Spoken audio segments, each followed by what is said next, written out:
To the passenger who used the bathroom before me and urinated literally all over the floor, there is a special place in hell for you, sir.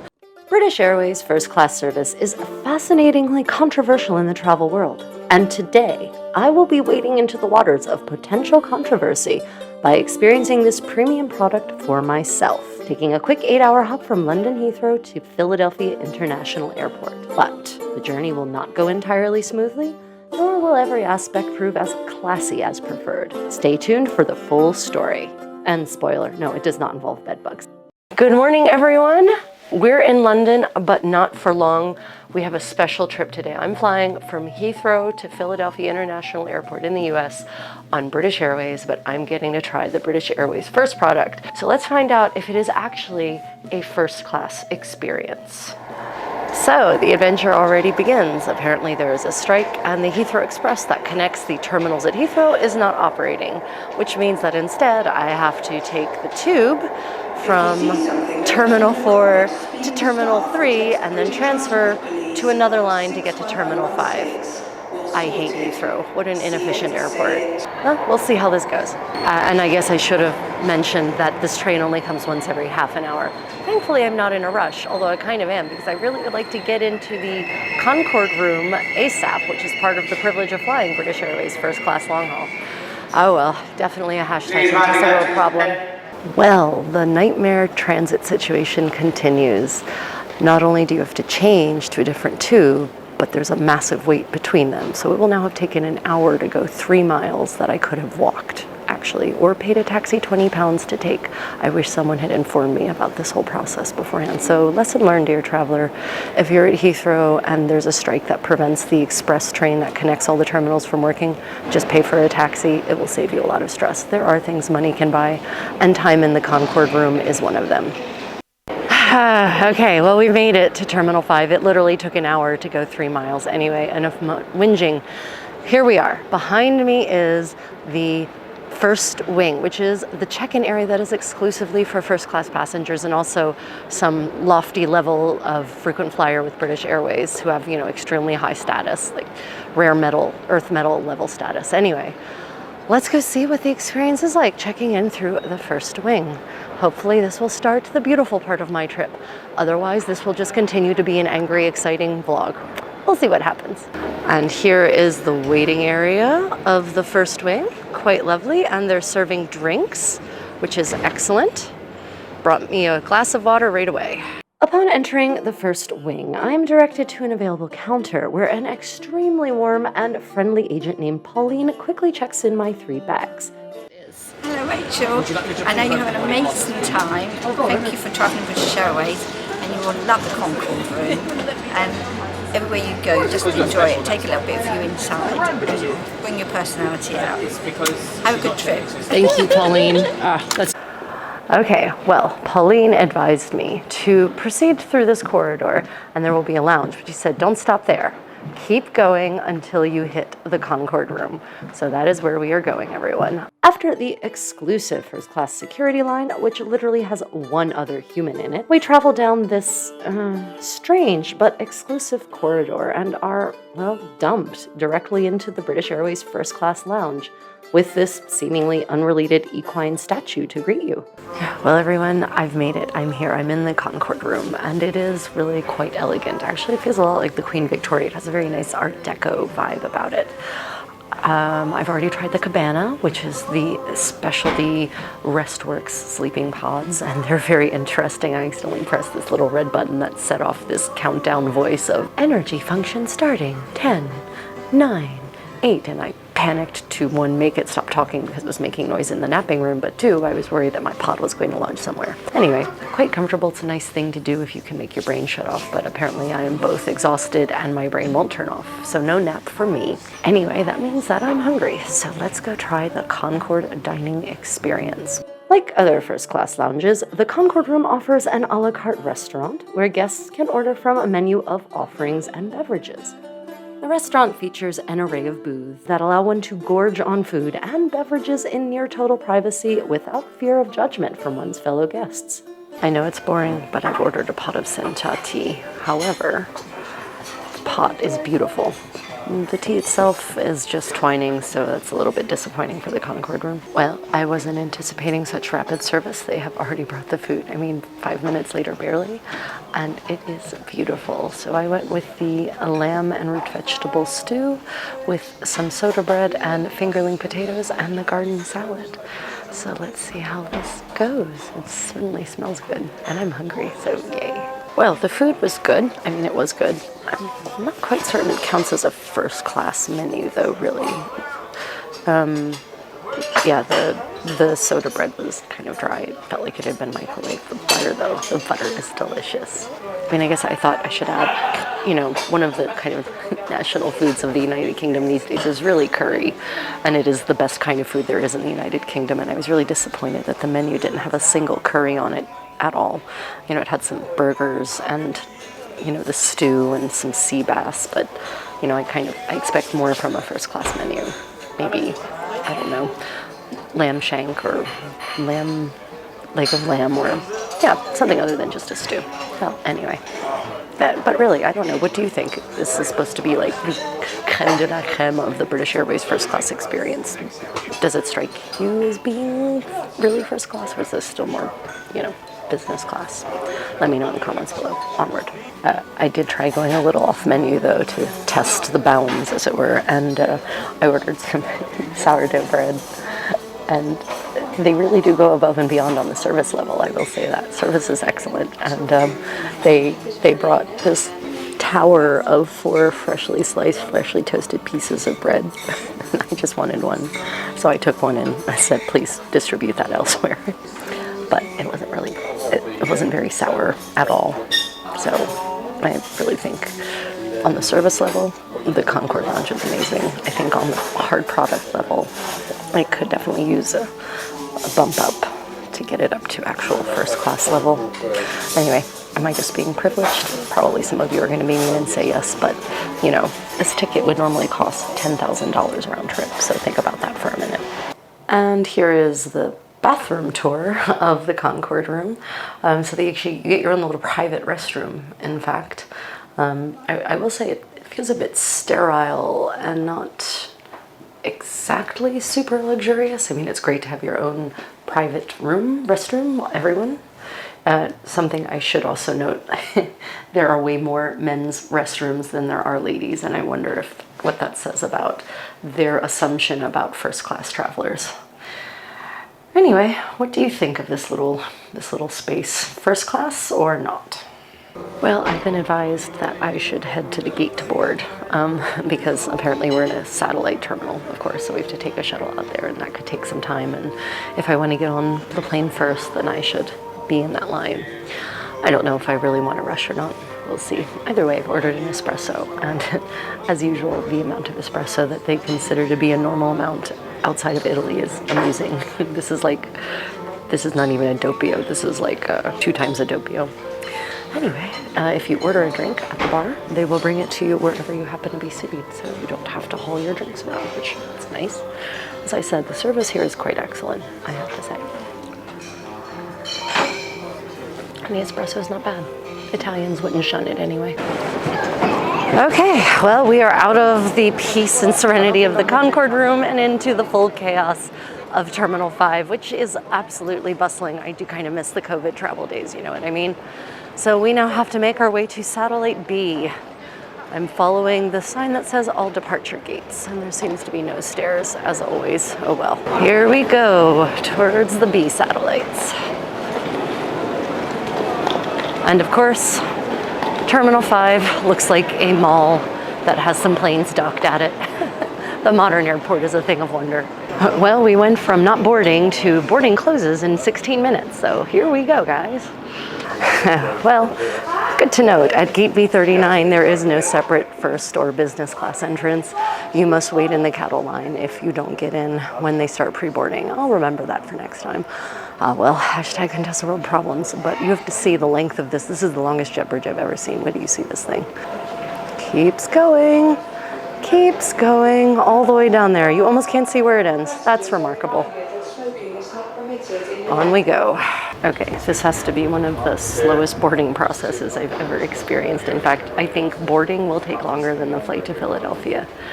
Wow, talk about feeling like being dropped out of the cared for, pampered world of the Concorde room into this mess. Goodness. Okay, so I have plenty of time to stare at things like that engine slowly turning. Does anyone know why they paint that swirl on the center of it? This jet bridge is so long that it has piers along the way like a bridge to support it. You know, like a bridge that spans, I don't know, the Mississippi River. Okay, here we are in our first class cabin. Here is what is awaiting us. The seat is elegant, framed in a dapper sweep of a pod with a little pillow awaiting in situ. It is certainly wider than a business class seat, but not as wide as first class seats in other long-haul products. Sound-canceling headphones and a blanket await on the ottoman, which offers enough room for a narrow-butted companion to join me for a meal, and also features a tiny bit of under-seat storage, although probably not supposed to be under-seat storage. Anyway, the ottoman cum foot area is plenty wide enough for my feet and legs, and when the seat is in reclined position, it will be long enough to accommodate my petite Contessa frame. So the armrests here on the sides of this chair raise and lower if you put the bed into lie flat mode to create a bigger space for you. Well, Brian, my other cabin steward, just gave me a tour of all the functionality of the seat. I've never been offered a tour of a seat's functionality on any flight, ever. Normally I just poke around until something happens, which I mostly had already done, but it was great to get the tour anyway. Yeah, the seat has some unique features relative to any other product I've ever flown, so let's get into those. For instance, there's this ottoman footrest that becomes a footrest because the footrest on the seat doesn't actually come up and become a footrest until you're in complete lie flat mode. So if you just want to prop your feet up, they've actually built that feature in. Alas, a glance under the ottoman reveals this. These dust bunnies look as though they could be rated on a geologic scale. Goodbye, appetite. Behind the mysterious dark panel to the left of the seat, one will find the remote control for the entertainment system, which is located quite a distance away, actually. This fascinating little retro knob controls the seat. These buttons control the intensity of the lamp, which will come in handy when they close all the blinds. The seats that accompany the window also come with a sort of retro touch, Venetian blinds controlled from seat side. Of course, I'm not certain if these vintage accents are intentional or a sign of the age of this hard product. My pod comes with a closet for hanging my coat, which almost seems beyond my abilities to do properly. So thus far, the service has been amazing, super friendly. They put my bag up, offered to put my bag up for me, even though I was about to do it myself. Sorry, you don't get footage of me reaching up into the storage compartment with my 50-pound laptop case. So drink orders were taken, delivered beautifully, tea and water. So far, super impressed with the service. It's both warm, friendly, and prompt. Great soft product. British Airways, very first class. And he just came and brought me my lounge suit and my amenity kit. So very excited to go try on my lounge suit directly, I think, actually. Okay, so far loving it. They just brought by the menu and addressed us all by name. Very impressive considering this is a pretty large first class cabin, actually. I think there's 4 rows of 4, so 16 seats, and they managed to remember everyone's name. It takes so long to board this full Boeing 777 flight through the mile-long jet bridge that I have plenty of time to enjoy my lovely tea and peruse the menu, which includes an afternoon tea service. Yay! I just noticed an amazing little detail. So each of these items that was served to me as my pre-flight drinks, the lovely nuts, that glass, and the teapot are all placed on cloth napkins rather than paper. And while I love the details of the cloth coasters, I feel as though in first class, the nuts should be served in something slightly more elegant than original plastic packaging, like a Michelin porcelain bowl, for instance. Tip if you are flying British Airways first class, the center seats are way roomier than the window seats. The layout of this first-class cabin involves an interesting configuration, with semi-herringbone center seats that are more rectangular and spacious in shape, and reverse herringbone seats along the windows that attenuate to points and are much more narrow. Should I be worried that you're already wearing a life jacket? Not in the slightest. Not in the slightest. I think everything is empty. By the way, I love... Don't take my nuts. I'm not going to touch your nuts. As we take off, we pass by an old Concorde sitting and rotting sadly away on the runway, which actually sparks a conversation with my neighbors, both of whom flew the Concorde to New York shortly before they ceased operations. They tell me about how smooth the ride was and how literally awesome the experience was. Their admiration has an almost religious quality to it, honestly, uttered in the awed tones of true acolytes. Once we reach cruising altitude, I have more time to examine my surroundings closely and start finding some unpleasant surprises. So the seats are a little tired. You can see some wear and tear in various places.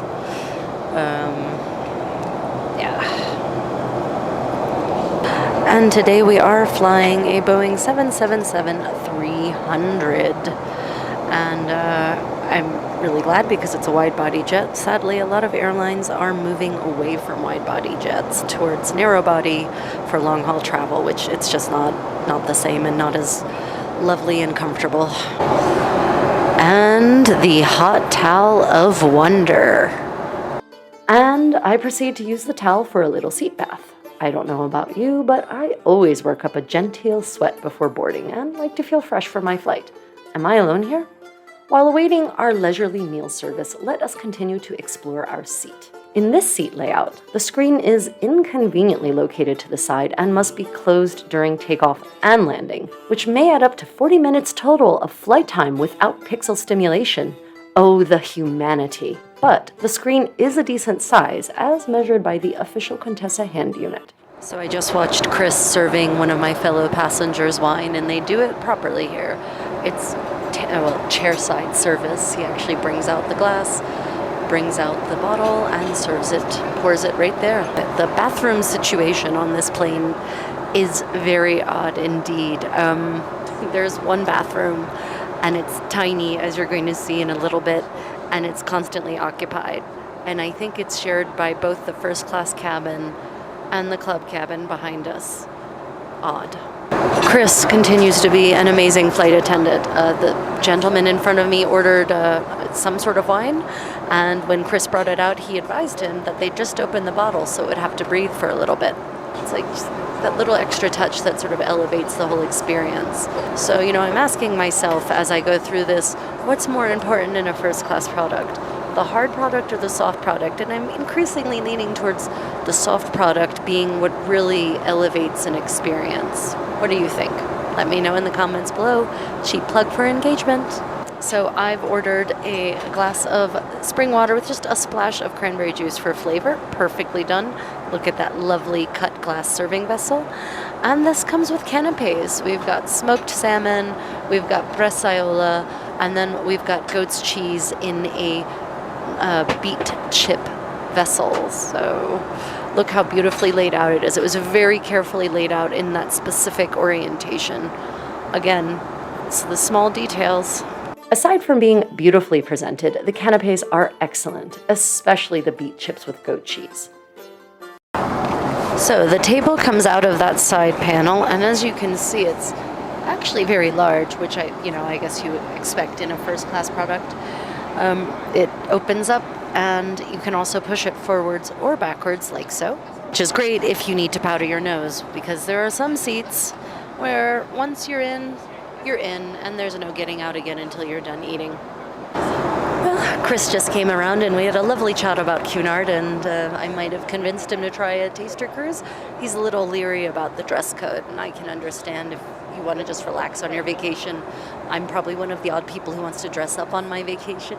Well, anyway, so he just came around and took my order. This is anytime dining, and he's gone to each passenger and asked what they would like and when they would like it. So I'm going to have my meal in about an hour. I hope I'll be hungry by then. We'll see. Anyway, this is for you, dear viewer. I want you to see what the British Airways first class long-haul experience is like. And, I guess I'd like to see myself. Yeah, more later. Well, my lunch is still another 45 minutes out, so let's go take a look at the first class bathroom. As promised, the world's tiniest first class bathroom in the sky, and it's so tiny that I have to selfie film this because there's no way I can get the camera far away enough for my face. So let's take a look at this, my god, I mean infinitesimally tiny space. Right, so it is not even barely a one-butt bathroom. I mean, you get around, it's pretty typical. There is not much first or even business class about this space. It's absolutely bizarre. There's no decor. It's even worn a little bit. You can maybe see up here. There's strange staining across the ceiling here. That doesn't bring me great comfort. A changing table for the babies and a changing table for the grown-ups. And it is just really tiny in here. I feel like this little flower holder should have at least have some silk flowers, if not real ones. And then over here, the last passenger just left this a mess. They just left everything sitting out. We actually got two different sets of products here. We've got the Spa Restore Luxury Hand Wash, and then an LMS product, and then some spa products back there. And some of them, they all have some almond oil in them, but really there's nothing other than their brand name that makes them particularly good or luxury. So for the towels, they actually have real towels there, which is great. I love that. That is a first class touch. But when I used it earlier, I couldn't find a basket for the used towels, and I was told that I should just throw it away because they just throw them away. They don't actually reuse them, which is a little disturbing to me. I feel like British Airways, you should really rewash those rags. Don't just landfill them, my god. Also, this sink is pretty damn tiny. I mean, my hands barely fit in it under the tap without me brushing the bottom. See? That's okay. Hands down wins the prize for the tiniest first class bathroom ever, and possibly one of the tiniest bathrooms I've been in economy class even. I have decided to spend the day in my lounge suit, as they charmingly call it here, and somehow managed to shimmy out of my clothes and into the PJs in this tight space. What do you think about the first class bathroom? Let me know your thoughts and feelings in the comments below. Upon returning to my seat in my sleek suit, I find that Chris, my attendant, has automatically refilled my glass. Wonderful. We're in maybe almost 2 hours into the flight, or 2 hours being on board anyway. My thoughts thus far. Soft product, splendid. British Airways, well done. The crew in this first class cabin are really excellent. They're warm, they're genuine, they're happy to strike up conversations with passengers and never make you feel as though you're keeping them from their work, right? Like there's a joy in what they do in providing service and quality service with an eye for detail. So, soft product, definitely first class, in my never humble opinion. The hard product. So there's some quibbles there. This seat has no storage space with the exception of that closet. Literally, and this little tiny side pouch for the safety information and your sick bag. But there's otherwise no in-seat storage. Everything has to go above, so you have to store everything above, and then if you're like me and you have to set up a workstation in the sky, then you have to take everything down, and then before landing I'm going to put everything back up again. So that's really inconvenient. But the design, actually, I like the sweep. I like the it's got this nice Art Deco feel to it, which recalls the Queen Victoria, off of which I just disembarked, and I do appreciate that. And I've been given to understand, and actually I hope that's true because of the wear and tear, that this is an older product, and that they've rolled out a new one on other planes, and maybe it will come to this route. I mean, on the other hand, it's only a 7-hour flight, 7-hour, 20-minute flight. I know for some of you are saying only. Yeah, well, I'm used to taking 14 or 15-hour flights these days, so... and honestly, even for a 14 or 15-hour flight, this would be comfortable. The seat is very comfortable under my butt. And I'm going to take a nap here eventually, and I'll let you know how that feels for sleeping. I'm probably not going to go to the bother of making them make up my bed just for an hour or two nap. I don't know. We'll see how privileged I'm feeling and how Contessa-like I want to be. Okay, well, on to my tea, and I think we're going to explore the Amenity Kit next. So this is a Temperley of London British Airways FIRST Amenity Kit. It's quite lovely. I like the pattern. In any case, let's open up and see what's on the inside. The Amenity Kit, which is challenging to open, or at least requires one to be smarter than the bag, is replete with expensive LMS branded products. For instance, deodorant, Frangipani nail and hand balm, rose facial mist, a nice eye mask bound together by thread but with no way to cut it, LMS micellar facial wipes, anti-aging rehydrating ginseng wipes, a facial cleansing wipe that purports to encourage cell turnover, high-powered pro-collagen eye and facial sera, the ubiquitous lip balm, a pair of socks that might consist of cotton thread instead of the usual petrochemicals, but I'm not going to do a burn test here to check that, a pair of earplugs in a plastic container, a plastic compact that features a mirror on both sides, a Colgate branded set consisting of standard toothpaste and a plastic toothbrush. A little disappointing. I would have preferred one of those nice bamboo toothbrushes that are biodegradable. And then a British Airways first class pen, which actually has a stylus end for maximum tablet or phone usage. What do you think? Does this qualify as a first class assembly, in your opinion? While going through the kit, turbulence kicks up, and Chris comes by to ask if I would like him to hang up my dress, a highly appreciated attention. Well, I'm about to get some work done, and that's going to be made even more easy because one of the perks of flying first class on British Airways is unlimited internet access, Wi-Fi access, all the way through your flight. Only for one device, mind you, so you pick the device carefully, but it's complimentary, so yay. And finally, it's time for the gluttony to commence.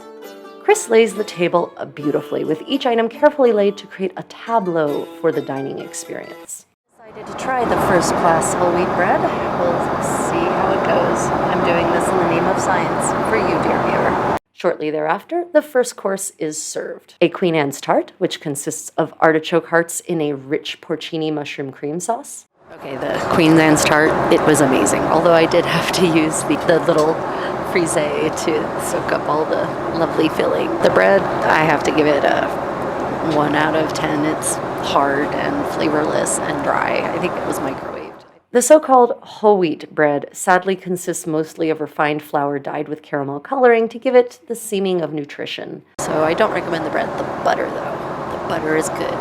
Butter snobs unite. I actually used my fingers to clean up the rest of the sauce. Shh. Not very first class behavior, I know. Okay, next course. This is my beef pie with mashed potatoes and all those little lovely vegetables. Looks delicious. As you can see from the ravages of the table, I enjoyed everything except for the disappointing bread. And I'm really pleased that everything has been plated carefully and served individually rather than pre-packaged on a tray, as is becoming increasingly common, at least in business class products. I'm skipping dessert though, because I plan on taking advantage of that afternoon tea service later on. So let us explore the potential wonders of the in-flight entertainment. The system offers hundreds of hours of movies, television, music, games, and more. It also offers the option to sync up your devices with your system should your private collection prove more to your taste. Movies cover Hollywood hits, European productions, and around the world, which mostly means East Asian. TV includes sports and premium access series such as Mr. Mayor, a personal favorite of mine, one I can highly recommend. Importantly, the system also provides passengers with immigration and arrivals information, although seemingly only for Heathrow. And, we're headed to Philadelphia. Of course, here's the flight map to keep map junkies entertained. Looking in the mirror here. In essence, if you cannot find something to engage you here, you are probably an anti-technology Luddite and should just read a Jane Austen novel. Or maybe Kierkegaard, I don't know. But no in-flight entertainment for me, there is work to be done. So I spend the next several hours editing away. Some people are surprised at how much time a good quality video can take. So if you're enjoying this content and want to support my work, please hit that like and subscribe button and consider becoming a patron on Patreon, which comes with perks such as discounts on my Creative Contessa workshops and classes. Link in the description below. Okay, shameless self-promotion over. Onward. Soon enough, my labors are rewarded by the arrival of afternoon tea, which is laid out with the same artistic precision as lunch. Look at that beautiful tea tier. There we go. Wonderful. We've got smoked salmon, the egg in the minute brioche, and the third one over the side there is coronation chicken. We've got the Battenberg, the raspberry macaroon, and the tartar on the side there for you. Well, everyone, it's tea time, and there are scones that follow this amazing tea tier. In we go. The sandwiches turn out to be lovely, although, as always, I eschew eating the brioche itself. I find brioche to be a sad excuse for bread. Well, the scones have arrived. They offered to give me more than one, but frankly, this thing is immense. Come on, camera, focus, damn it. I don't know why my camera won't focus. Well, anyway, that's the scone. Time to plunge in with some of that lovely clotted cream back there. Tea was definitely good. The scones were okay. I mean, the problem is when things get heated up, reheated, it's not the same as fresh baked, but I get that at 35,000 feet that's not going to happen. But yeah, for a 35,000 foot tea service, or 35,000 feet of altitude tea service, it was very good and beautifully presented. The presentation was really the crowning piece. Oh, and the clotted cream, Devonshire clotted cream, very good. Of course, now I've had all those refined carbohydrates. I don't want to do that again for a very long time. My stomach is already punishing me, but I felt like I needed to do that for you, dear viewer, and I was curious. My curiosity is satisfied. I probably wouldn't do the tea again because now I've tried it, and that's good. Yeah, unless I were really, really hungry. But they have better things on their menu that make me feel good. But if you don't care about refined carbohydrates and refined sugar, go for it. Speaking of refined carbohydrates and diabetes, sugar crash. So I plan on taking a little nap. But with only 1.5 hours left in the flight, I do not bother to have them make up my bed. I know, so plebeian of me. Well, here she is, the bed or the seat in full lie flat position. There's my one slippered foot. So this is what it looks like from the foot level. You can see there's actually plenty of room here. Granted, I'm only 5'6", so I'm not certain how it would be for someone who's, full height. Probably it would get a little narrow down there towards the footwell. As I said, the other seats, the center seats and the front two seats, the two front bulkhead seats, actually have a lot more room in them all the way down. Soon, though, my first class pampering comes to an end as we prepare to land, which means changing back into my non-lounge suit. But a disgusting surprise awaits me in the bathroom. Well, I've changed back, as you can see, which leads me to this. To the passenger, the gentleman who used the bathroom before me and urinated literally all over the floor and left the toilet seat up, there is a special place in hell for you, sir. That bathroom was disgusting and it reeked of urine. Not cool. And, sorry dear viewer, nothing more salacious to report from here out. As we smoothly glide into Philadelphia, we are treated to a gorgeous sunset.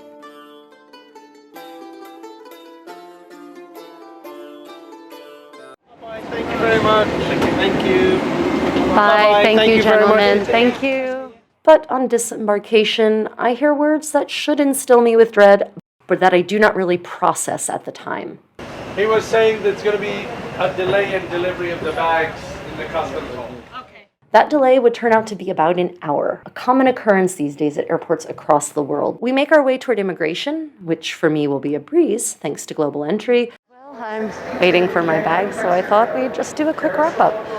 I found the flight absolutely delightful. I found the service attentive, detail-oriented, warm and friendly, and I loved how pleasantly chatty all of the attendants were. They worked their asses off for almost the whole flight, and they were perfectly happy to have a genuine conversation with not just me, but all of the other passengers. I saw it happen repeatedly. It was really a lovely experience. I felt very pampered, I must say. Chris and Brian and David and Grace was in the kitchen. I salute you. What a wonderful experience. To me, the service was absolutely first class. Now, the hard product. The pods were more spacious a bit, but not much more spacious than the higher end, newer business class products that have come out lately. So I'm not certain whether the hard product counts as first class or not, really. The seat For lie flat, it was not very comfortable because it had odd little bends in it that made my back start hurting even just after a few minutes of lying in it, because it wasn't flat, if that makes sense. That could be problematic for an overnight or for a really long haul flight. The food was good. It was beautifully plated, presented beautifully, so good on you, Grace. It was tasty. I'm not certain that the Caliber qualifies as a first class product compared to other long haul first class products. Maybe it's not fair to compare against the likes of Singapore Air, but you have to compare apples to apples. So I think there's plenty of room to up the game, British Airways, on the food front. Today I flew, this was a points flight for me. I used Alaska Air points, 70,000 of them actually, to book this flight. That's a really good redemption for Alaska Airlines points. The problem though is that when you redeem with Alaska Airlines, they pass on the hefty taxes and fees. I still had to pay a big chunk of change for this ticket, even though it was also a points ticket. Nothing compared to the I guess 5,000 it would probably cost one way to do this itinerary. So I guess I toss it over to you, dear viewer. What are your thoughts? Is this a first class experience? Is this a business class experience? Something in between? Have you flown BA's long haul first class? Let me know in the comments below. Otherwise, I would be delighted to fly this product again, but probably not for $5,000 one way. Well, the journey isn't over for me, folks. This is just sort of the 2/3 of the way through my 2 months of crazy travel. I'm now going to get a rental car and drive down to southern Delaware, probably 2 hours before I reach my final destination for this leg. Then it's on to Mobile, Alabama for a medievalist event. And then it's to Atlanta, and then to Germany, and then to Korea. So stay tuned for more of the Contessa's crazy travel adventures. May your travels be creative, and stay tuned for your moment of travel-related kitty zen. What do you think of the pet area?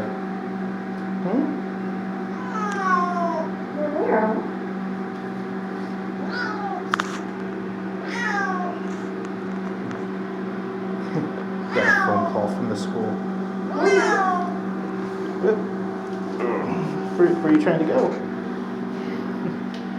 You're just making it difficult for me to film on purpose, aren't you? Ooh, devil cat. He's totally mouth sniffing. He's smelling all the other animals from home. Yeah. You want a pee kitty? Oh, poor thing. You're so upset.